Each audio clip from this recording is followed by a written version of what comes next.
magacayga waa abwaan daljir waxaan leeyahay horta Soomaaliya waxa meeshaan dhigay badeeda in maanta la isku qabsado annaga u sababa haddaan isku tiirsanahay tago qura aynu nahay adduun maanta ranturoodeen Tigraydiyo Kenyaatigaas xaduudaha Soomaaliya tilaabeen tayeeglow ilaa togdheer iyaga calankood ma taagteen tollahi kayguna ma taaheen haddaan isku tiirsanahay tago qura aynu nahay adduun maanta ranturoodeen tahriib Soomaan galeen magafa imowtumeen Tribuli maan tageen badweyntana kumaan hafteen yaxaaskuna ima dafeen hadduna ima ay cunteen anaa qarankaygi taagnaa anaa madaxdaydi tuuray misana tacabkaygi khasaarshay anoo tubta toosan haysta anaa diiftiya xumaanta anaa tuugsiga ka doortay waxaa kala tagoo tif yeeshay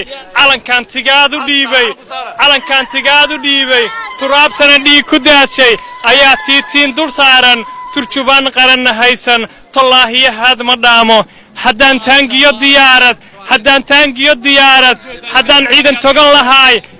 haddaan ciidan togan lahaay xaduudaha gaaf wareega sidii duufaan u laaya cadaawaha soo tilaaba maanta tacabkay khasaariyay haddaan tiiraanyo ooyo ilmadu ay iga dareerto madaxiga tireena haysan wadani iyo turaana haynin waa aqal tiir la'aane labada mitiraaba dhaanta guhaadku yow i tuurin waxba yow ila tilaabin nabarkaanigu tallaalan isku taariikhda nahay taahiisuu wili idaynin gaaweetada laygu caayo qaxooti magacaygu yahay hadmay boogtaasi bogsan wasalaamu calaykum waraxmatullahi